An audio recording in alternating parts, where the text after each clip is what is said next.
Bismillahirrahmanirrahim. Alhamdulillahi rabbil alamin, wassalatu wassalamu ala rasulihil amin, nabiyyina Muhammad ibn Abdullah wa ala alihi wa sahbihi ajma'in, wa ba'd. Alhamdulillah, kita masih lagi dalam perbincangan dalam kitab Riyadhus Shalihin, Kitabul Mansurati wal Mulah. Kitab Al-Mansurat, mana hadis. Dalam kitab ini mengumpulkan hadis pelbagai, banyak jenis. Jadi dalam perbincangan kita yang pertama ni, iaitu hadis Asyratus Sa'ah, hadis yang menyebut tentang cerita Dajjal. Kita sambung lagi, masih lagi dalam kisah Dajjal. Dalam kitab terjemahan ni, hadis nombor 3. Dalam kitab asal dia hadis nombor 1810. Tulis nombor 1810.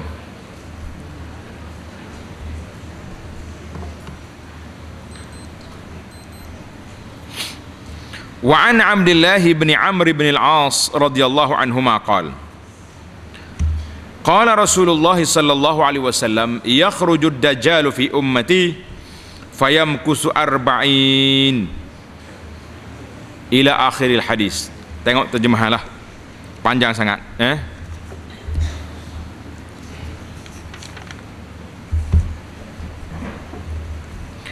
Maksudnya daripada Abdullah bin Amr bin al-As, katanya Rasulullah sallallahu alaihi wasallam bersabda, Dajjal akan keluar kepada umatku dan menetap di dunia ini selama 40. 40 apa tu? Tetapi aku tidak mengetahui. Rawi kata aku tak tahu 40 hari 40 atau 40 bulan atau 40 tahun. Pelajar-pelajar tanda tepi kita. Qala al-Hafiz, kata Imam Al-Hafiz Ibnu Hajar, wal jazm bi annaha arba'una yauman. Pendapat yang kuatnya iaitulah 40 hari. 40 hari. Fayab'asullahu ta'ala Isa bin Maryam. Kemudian Allah mengutuskan Nabi Isa putra Maryam alaihi salam, lalu ia mencari Dajjal. Nabi Isa mari, dia cari Dajjal duk mana dan membunuhnya. Dalam siri lepas kita dah sebut dah kan, Nabi Isa bunuh Dajjal. Kemudian mari Ya'juj wa Ma'juj pula. Manusia hidup di atas muka bumi selama 7 tahun. Mana lepas Dajjal mati, orang hidup lagi bersama dengan Nabi Isa 7 tahun, dan tidak ada permusuhan di antara mereka walaupun oleh 2 orang manusia. Baik orang, tenang-tenang, tak ada dah. Masa tu parti-parti politik ni serabut, tak ada apa dah. Khilaf ulama tak ada main khilaf dah. Semua baik-baik belaka dah. Seterusnya, Allah Azza wa Jalla mengutus angin yang sejuk dari arah Palestin. Tidak ada seorang manusia pun yang menduduki dunia ini berbuat kebaikan atau beriman pada Allah, orang baik-baik, melainkan akan dicabut nyawanya, walaupun mereka berada dalam gunung, nescaya sampai juga oleh angin tadi, sampai tercabut nyawanya.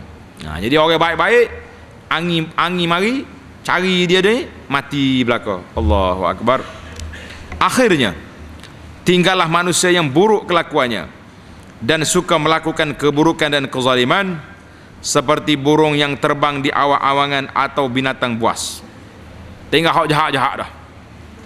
Kemungkaran terus dibiarkan berlaku. Akhirnya zahirlah syaitan yang menyerupai manusia, lalu berkata, alangkah baiknya jika engkau semua suka mengikuti perintahku. Tak syaitan mari dah. Orang itu lalu berkata, apakah yang engkau perintahkan kepada kami? Tuhan nak suruh apa kami? Kemudian syaitan mengajak mereka menyembah berhala. Keadaan manusia ketika itu sangat murah rezekinya. Hidup mereka senang. Kemudian ditiupkan sangkakala, tidak ada seorang pun yang mendengarnya, melainkan ia akan menundukkan sebelah lehernya dan mengangkat sebelah lagi. Tengok akak sebelah. Orang yang pertama dapat mendengarnya adalah seorang pengembala unta yang sedang membaiki kolam untanya. Lalu ia tidak sedarkan diri, kemudian diikuti oleh manusia lain Kemudian Allah menurunkan hujan yang sederhana lebat. Daripada hujan itu tumbuhlah tubuh badan manusia, lalu ditiup sangkakala sekali lagi, dan semua manusia tadi bangun dan memerhati dalam keadaan alam sekitar. Jadi semua orang mati, turun hujan, tumbuh balik. Orang yang dah hancur-hancur pun tumbuh balik dah. Dia tengok dan berkata, wahai sekalian manusia, marilah bersama-sama kita mendampingkan diri kepada Tuhanmu semua. Kepada malaikat Tuhan perintahkan, hentikan dahulu orang-orang itu, kerana sungguhnya mereka akan ditanya lebih dahulu. Kemudian dikatakan pula, keluarkan olehmu semua orang-orang ini dan kirimkan ke neraka. Ada pula orang pergi ke neraka. Seterusnya ditanyakan, daripada berapa ramai? Dengar ni, berapa ramai nak pergi ke neraka? Lalu dijawab, daripada setiap 1000 orang, seramai 999 orang ke neraka. Habis 1000 seorang je selamat. Panjanglah hadis ni. Sahabat-sahabat waktu dengar hadis ni semuanya terkejut. Siapa dia lah hak selamat 1000 seorang. Jadi Nabi kita beritahu, jangan bimbang. Orang yang selamat itu, yang ramai itu, iaitulah dari kalangan Ya'juj wa Ma'juj. Mereka yang masuk neraka ramai tadi. Di kalangan manusia lain. Sebenarnya Nabi kita bersabda lagi, inilah hari yang dapat kanak-kanak kecil beruban dan manusia akan huru-hara sehingga terbuka betisnya. Huru-hara dah, budak-budak naik uban, serabut, disebabkan kebengongan yang teramat sangat. Jadi hadis ini diriwayatkan oleh Imam Muslim. Pengajaran hadis. Tengok kita pengajaran hadis. Allah Subhanahu wa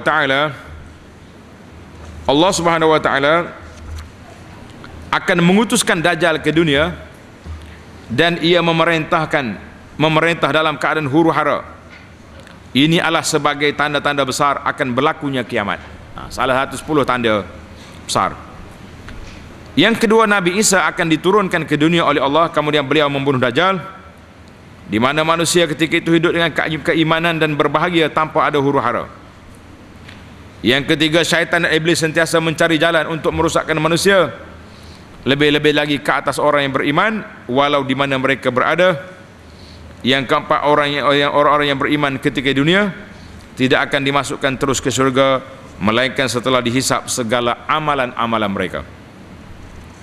Hadis yang seterusnya, wa an Anas radhiyallahu anhu qala Rasulullah sallallahu alaihi wasallam, laisa min baladin illa sayata'uhu ad-dajjal illa Makkah wal Madinah, wa laisa naqbun min anqabiha illa alaihi al-malaikatu safin tahrusuhuma fayanzilu bis-sabkhati fatarjuful madinata thalatha rajafat yukhrijullahu minha kulla kafirin wa munafiqin, rawahu Muslim. Daripada Anas katanya, Rasulullah sallallahu bersabda, tidak ada satu negeri pun di dunia ini nascaya akan dipijak oleh Dajjal, melainkan hanya Makkah dan Madinah. Dua negeri ini, Al-Haramaini Syarifain, Allah jaga. Tidak ada satu lorong pun dari lorong di Makkah dan Madinah, melainkan di situ ada para malaikat yang berbaris rapat untuk melindunginya. Kemudian Dajjal turun di suatu tanah yang berpasir di luar kota Madinah. Ada setengah ulama kata, kalau kita nak pergi ke Universiti Madinah tu, Masjid Qiblatain, ada cabang Simpang 4, kita pergi ke kanan, jalan Tabuk, ada satu tempat nama dia Jurf. Kata di situlah orang panggil Bukit Dajjal. Jadi Dajjal mari sini, nak masuk Madinah tak boleh. Dia naik atas bukit, dia goncang kaki dia, gedeguk. Madinah bergoncang. Apa jadi? Bergoncang. Kemudian Dajjal turun tanah besar di Madinah ketika itu bergoncang, dan Madinah ketika itu bergoncang sebanyak 3 kali. Dan dari goncangan itu Allah akan mengeluarkan semua orang kafir dan munafik, wal-iyazbillah. Orang-orang baik, orang beriman, bila tengok Madinah bergoncang, Dajjal sudah mari, semua lari ke masjid Nabi. puak-puak munafik, na'udzubillah, geng-geng ni hungga gizi tempat Dajjal. Nak kata apa? Walaupun di Madinah belum tentu selamat. Yang selamatnya siapa? Orang yang ada iman dalam hatinya, ini orang selamat. Pengajaran hadis, Allah Subhanahu wa taala akan memelihara Makkah dan Madinah dari ancaman musuh-musuh Allah dan juga musuh-musuh Islam sehingga kiamat. Yang kedua, Allah Subhanahu wa taala berkuasa terhadap makhluk-makhluknya dan akan menghapuskan golongan orang-orang kafir dan juga munafik apabila dikendakinya. Mari kita tengok siapa dia pengikut Dajjal. Wa anhu radhiyallahu an anna Rasulullah sallallahu alaihi wasallam qala yatba'ud dajjal min yahudi Asbahan 70 alfan alaihimut tayalisah. Rawahu Muslim. Maksudnya daripada Anas lagi, bahawa Nabi sallallahu alaihi wasallam bersabda, yang mengikuti Dajjal dari golongan kaum Yahudi Asbahan. Tulis, Asbahan ni duduk di Iran sekarang ni. Asbahan sekarang duduk di dalam negara Iran, negara Syiah tu. Jadi pokok Yahudi daripada Asbahan akan mari ikut Dajjal seramai 70,000 orang. Jangan main-main. 70,000 orang punya ni pengikut Dajjal ni ramai.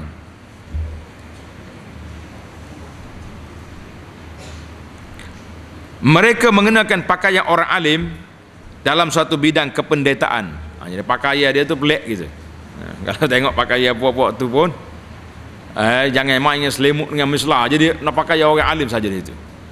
Kita tak tahulah bagaimana nanti zaman bila najak mari, wallahu alam, adakah zaman kita atau zaman lain. Yang pentingnya kita minta selamat. Pengajaran hadis, syaitan dan iblis berkawan rapat dengan golongan musyrik dan orang-orang yang fasik.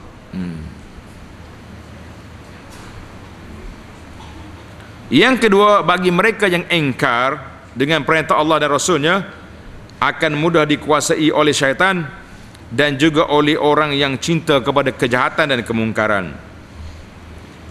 Hadis yang seterusnya, wa an Ummi Syarik radhiyallahu anha annaha sami'at an-nabi sallallahu alaihi wasallam yaqul la yanfiranna an-nasu minad dajjal fil jibal. Rawahu Muslim.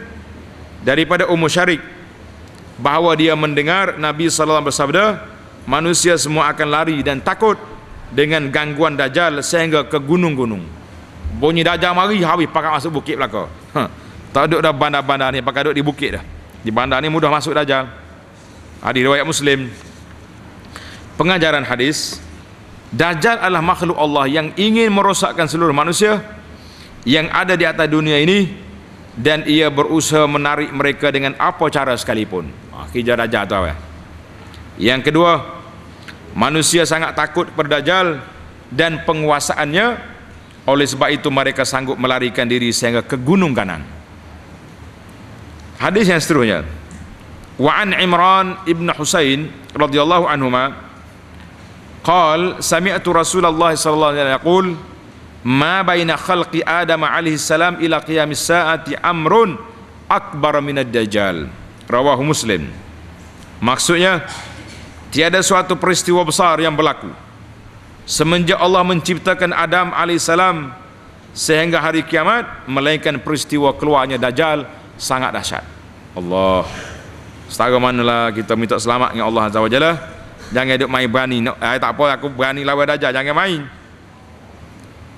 Pengajaran hadis, setiap makhluk yang dicipta oleh Allah Ta'ala tidak dapat lari dari menerima dugaan dari Allah, lebih-lebih lagi manusia, khususnya umat Islam, untuk menguji sejauh mana kekuatan iman mereka. Yang kedua, di antara peristiwa yang paling besar yang akan menimpa manusia ketika di dunia ialah dengan keluarnya Dajjal yang akan membuat huru-hara mengikut nafsunya. Yang ketiga, umat Islam sentiasa berdoa minta perlindungan dari Allah, minta Allah dari ditimpa kesusahan di dunia dan juga di akhirat. Di antaranya, anak-anak kita ni ingat Nabi pesan apa? Siapa nak selamat daripada Dajjal, dia kena baca surah Al-Kahfi, 10 awal 10 akhir. Ingatlah, baca ke tak? insya-Allah. Dengar cerita sedap ni. Cerita seorang pemuda mari lawan Dajjal. Jangan main. Ada orang berani gedabai dia ni. Wa an Abi Sa'id Al-Khudri radhiyallahu anhu. Anin Nabi sallallahu alaihi wasallam qala yakhruju ad-dajjal fayatawajjahu qibalahu rajulun minal mu'minin fatatalaqahu al-masalihu masalihud dajjal. Ila akhiril hadis. Kita baca terjemahlah, panjang ni. Daripada Abu Sa'id Al-Khudri, daripada Nabi sallallahu alaihi wasallam bersabda, Dajjal keluar. Lalu ada seorang dari golongan kaum mukminin. Orang ni dia belajar ada hadis Dajjal. Dia tahu Dajjal ni kafir. Maka dia telah ditemui oleh beberapa orang penyelidik Dajjal. Pengawal Dajjal jumpa dengan dia. Mereka berkata kepada orang ini, kamu ke mana engkau nak pergi? Mau nak pergi mana? Ia menjawab, aku sengaja pergi ke tempat orang yang baru keluar itu. Aku nak pergi jumpa Dajjal. Pengawal Dajjal kata apa? Adakah engkau tidak beriman dengan Tuhan kita? Ia kata Tuhan Dajjal. Ia menjawab, Tuhan kita tidak sama-samar dan ragu-ragu dengan sifat keagungnya, sedangkan Dajjal ternyata kedustaannya. Tuhan aku dah jelas Allah Ta'ala. Dajjal ni berapa? Orang itu sama berkata, bunuhlah ia. Sudahlah, dia suruh bunuh kawan ni. Sebahagian orang berkata kepada yang lain, bukankah engkau semua telah dilarang oleh Tuhanmu kalau membunuh seseorang tanpa persetujuan? Dia jangan bunuh kah? Mereka pun berjalan pergi menemui Dajjal dengan membawa orang itu. Bawa mai, tangkap dia. Kita pergi jumpa Syekh tu ayah Dajjal. Semua orang itu melihat Dajjal. Ia pun berkata, setelah orang itu, orang beriman tengok Dajjal, dia kata apa? Dia kata, ini Dajjal ni. Fayaqul, ya ayyuhan nas, inna hazad Dajjal. Dia ceramah pula. Dia kata, hei manusia semua, sesungguhnya inilah Dajjal yang disebut-sebut oleh Rasulullah sallallahu alaihi wasallam. Dia ceramah, Dajjal akan memerintah kepada pengikutnya menangkap orang-orang mukmin, kemudian mereka diterbalikkan perutnya waktu tidur. Fayaqul, Dajjal pun tanya, ambillah ia dan lukakanlah kepalanya. Pegang dia, luka ke muka dia, lalu dipukul bertubi-tubi pada belakang dan perutnya. Dajjal kata, sebelum mati, adakah engkau tidak suka beriman pada aku? Kalau mau beriman, aku lepas, tak kena pukul. Orang beriman tu kata apa?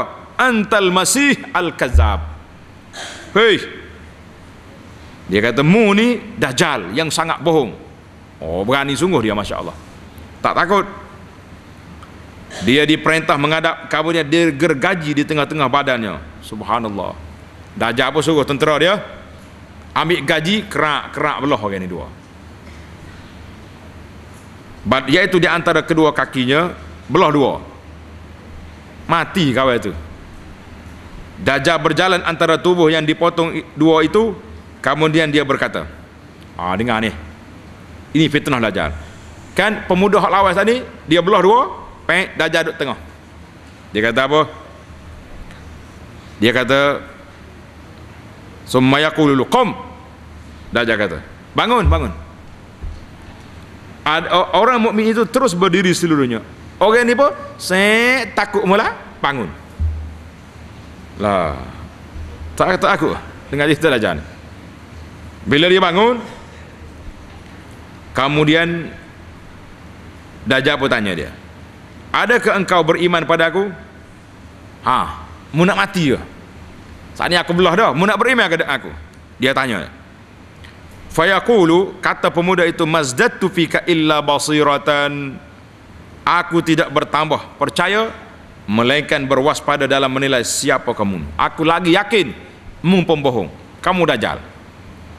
Pasal dia belah dua apa dia hidup balik? Dajjal kamu ni.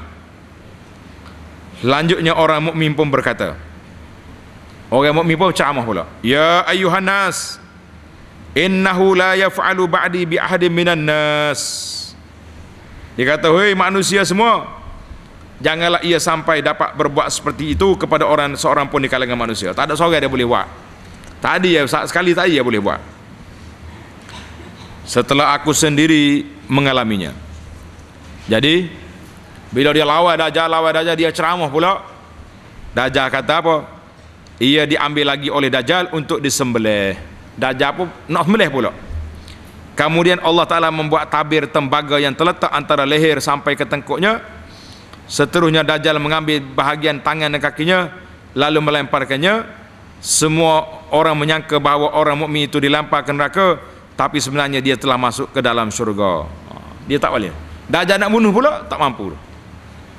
Jadi orang mukmin ni nak menunjukkan bahawa, nak tunjuk pada orang ramai, Dajjal ni pembohong. Aku tengok, aku lawan dia, dia tak boleh bunuh aku. Ni sedap cerita. Setelah itu Rasulullah sallallahu alaihi wasallam pun bersabda, Nabi kata, hadza a'zamun nasi syahadatan inda rabbil alamin. Orang itulah sebesar-besar di kalangan manusia yang mendapat kesyahidannya di sisi Allah yang menguasai alam semesta ini. Hadis ini riwayat Muslim. Pengajaran hadis, Dajjal adalah orang yang paling besar kedustaan terhadap manusia di dunia ini dan membuat huru-hara yang sangat besar kepada mereka. Yang kedua, Allah Subhanahu wa taala akan memberi perlindungan kepada orang-orang mukmin yang benar-benar beriman dengan beberapa cara, kemudian memberi pahala yang besar pada mereka dan ditempatkan ke dalam syurga. Yang ketiga, orang Islam adalah bersentiasa berwaspada dalam semua perkara agar tidak mudah diperdaya oleh musuh-musuh Islam yang berusaha merusakkan akidah dan keimanan mereka terhadap Allah dan Rasulnya sallallahu alaihi wasallam. Hadis yang seterusnya, wa anil Mughirah ibnu Syu'bah radhiyallahu an. Wa anil Mughirah ibnu Syu'bah qala ma sa'ala ahadun Rasulullah sallallahu alaihi wasallam anid dajjal aktsara mimma sa'altuhu wa innahu qala li ma yadurruk qultu annahum yaquluna inna ma'ahu jabal khubzin wa nahra ma'in qala huwa ahwanu 'ala Allah ta'ala min zalik, muttafaqun alaih. Daripada Al-Mughirah bin Syu'bah katanya, tiada seorang pun yang lebih banyak pertanyaan mengenai Dajjal adalah daripada saya. Mana dia nanya soal mau buat Dajjal. Sesungguhnya Dajjal itu tidak akan membahayakanmu. Nabi kata tak apa Mughirah, mu selamat. Aku berkata, orang-orang ramai berkata bahawa Dajjal punya segunung himpunan roti dan air sungai. Banyak projek Dajjal rupanya. Baginda sallallahu alaihi wasallam bersabda, hal itu adalah lebih mudah bagi Allah dari yang dapat dilakukan oleh Dajjal. Senang je, jangan duduk bimbang ke projek dia tu. Rawahul Bukhari wa Muslim. Pengajaran hadis, tidak ada kuasa yang akan memudaratkan diri seorang melainkan dengan kehendak Allah. Oleh itu setiap orang Islam adalah sentiasa berdoa agar dijauhkan Allah dari perkara yang buruk. Yang kedua, Allah Subhanahu wa taala berkuasa ke atas hamba-hambanya, sama ada untuk menentukan untung baik ataupun sebaliknya. Hadis yang seterusnya, wa an Anas radhiyallahu anhu qala qala Rasulullah sallallahu alaihi wasallam ma min nabiyyin illa wa qad anzara ummatahu al-a'war al-kadzab ala innahu a'war wa inna rabbakum azza wa jalla laysa bi'a'war maktubun baina 'ainaihi kaf fa ra, muttafaqun alaih. Daripada Anas katanya, Rasulullah sallallahu alaihi wasallam bersabda, tidak ada seorang nabi pun yang diutus oleh Allah Ta'ala melainkan ia benar-benar memberikan peringatan kepada umatnya tentang makhluk yang buta sebelah mata. Siapa dia? Dajjal, serta sangat pembohong. Ingatlah sesungguhnya Dajjal itu buta sebelah mata, dan sesungguhnya Tuhanmu Azza wa Jalla tidak buta matanya seperti Dajjal. Di antara kedua-dua matanya tertulis huruf kaf fa ra. Apa dia? Kafir. Jadi orang mukmin akan nampak atas dai Dajjal ada perkataan kafir. Mu tengok tu, auzubillah minasyaitanirrajim. Hadis Bukhari dan Muslim. Pengajaran hadis, Allah Subhanahu wa taala mengutuskan nabi-nabi dan rasulnya kepada manusia adalah untuk menyampaikan syariatnya sebagai petunjuk ke jalan yang benar dan beriman kepadanya. Yang kedua, Dajjal adalah makhluk yang buta sebelah matanya dan ia bersifat sangat pembohong dalam usaha memperdayakan manusia, lebih-lebih lagi ke atas umat Islam. Yang ketiga, di antara tanda untuk manusia yang bernama Dajjal ialah matanya buta sebelah, kemudian ada ditulis kafir, kafara, yang terletak di antara kedua matanya. Ingat tu. Hadis terusnya. Wa an Abi Hurairah radhiyallahu anhu qala qala Rasulullah sallallahu alaihi wasallam a'la uhadditsukum hadisan 'anid dajjal ma haddatsa bihi nabiyyun qaumah innahu a'war wa innahu yaji'u bimisalil jannati wan nar fallati yaqulu innahal jannah hiyan naru muttafaqun alaih. Daripada Abu Hurairah katanya, Rasulullah sallallahu alaihi wasallam bersabda, tidakkah kamu semua suka jika aku memberitahu perihal Dajjal, di mana perkara itu belum pernah diberitahu oleh seorang nabi pun kepada kaumnya. Sesungguhnya Dajjal itu buta sebelah matanya, dan sesungguhnya Nabi ia datang dengan suatu perumpamaan. Dia kanda mari satu syurga dan satu neraka. Jika ia katakan bahawa itu adalah syurga, sebenarnya itu neraka. Jangan diikut Dajjal. Hadis riwayat Bukhari dan Muslim. Pengajaran hadis, Dajjal akan berusaha sedaya upaya untuk menggoda manusia, khususnya umat Islam yang lalai dan akhirnya mudah terpedaya dengan kehendaknya. Yang kedua, manusia biasa tiada akan sampai akal mereka untuk memikirkan sesuatu yang pelik seperti keistimewaan syurga ataupun neraka, ataupun paling buruk balasannya neraka. Tak nak mikir kita lagu mana. Habislah kita, alhamdulillah, hadis yang terakhir dalam bab kita ini, bab Dajjal. Wa ani ibn Umar radhiyallahu anhuma anna Rasulullah sallallahu alaihi wasallam zakara ad-dajjal baina zahranayn nas. Faqal inna Allah laysa bi'awar.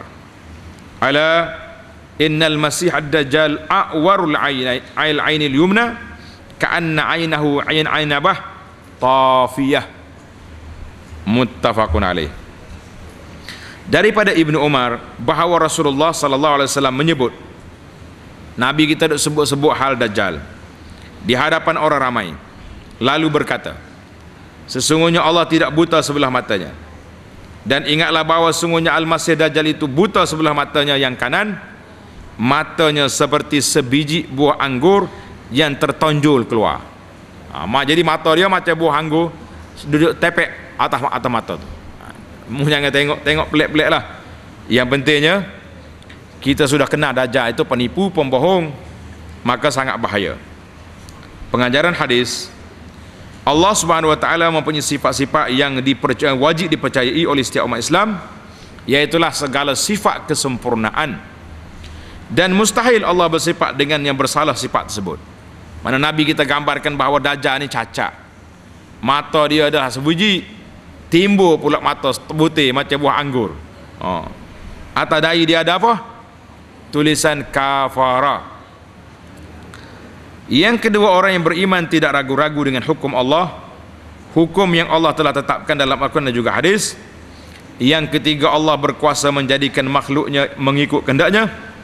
Oleh itu Dajjal Allah jadikan matanya buta sebelah kanan sebagai gambaran ia seorang makhluk yang jahat perangainya dan berbuat jahat kepada manusia yang lain. Jadi tamatlah kita hadis ni. Kesimpulan cerita Dajjal ni, yang pertama, tanda ni anak-anak, Dajjal ini satu makhluk yang memang akan mari. Dan yang kedua, fitnah Dajjal ini sangat dahsyat. Siapa peringkat Nabi kita sallallahu alaihi wasallam dan nabi-nabi yang terdahulu telah menceritakan kepada umat masing-masing, jaga hati-hati bahawa Dajjal ni akan mari. Jadi hari ni Dajjal ada ke tak ada? Belum lagi. Tetapi bunga-bunga Dajjal sudah ada. Bila kita tengok kepada benda ni dengan mata sebutir. Contohnya kita tengok dunia. Dunia ni hak comel dia, perhiasan dia kaya, senang, happy. Kita pun pakai nak tu. Kita terlupa kepada mata kanan kita. Sepatutnya mata kanan tengok dunia. Dunia ini mazra'atun lil akhirah, tempat bercucuk tanam, buat persiapan ke akhirat. Bukan kita nak duduk sini. Tapi kalau kita dah tengok macam Dajjal, tengok sebelah kan, nampak dunia. Tak ada nak semaya, tak ada nak mengaji, banyak benda yang tak sempat, semata-mata kerana mengejar dunia. Jadi gambaran Dajjal yang nak mari ini cukup dahsyat, dan gambaran suasana dunia yang ada ini pun gawat, cukup berat. Pada itulah ada setengah ulama mengatakan bunga-bunga Dajjal sudah ada, bapak Dajjal aja belum mari lagi. Jadi kita banyaklah di antara bagaimana nak menyelamatkan diri daripada Dajjal. Yang pertama sekali kita dah belajar tentang sifat Dajjal. Yang kedua kita mantapkan akidah kepercayaan kita. Kita percaya, jangan ragu-ragu lagi bahawa Allah lah Tuhan kita, bukannya Dajjal. Dan yang ketiga, buatlah amalan. Nabi kata apa? Baca surah Al-Kahfi dan hafal surah Al-Kahfi 10 ayat awal dan 10 ayat yang akhir. Mudah-mudahan Allah selamatkan kita daripada fitnah Dajjal. InsyaAllah kita akan sambung lagi dalam hadis yang ke-13 dalam bab ini, iaitulah tentang pertempuran akan berlaku di antara Yahudi dengan orang Islam di Palestin, insya-Allah. Subhanakallahumma wa bihamdika asyhadu an la ilaha illa anta astaghfiruka wa atubu ilaih. Wa sallallahu ala nabiyyina Muhammadin wa ala alihi wa sahbihi ajma'in. Walhamdulillahi rabbil alamin.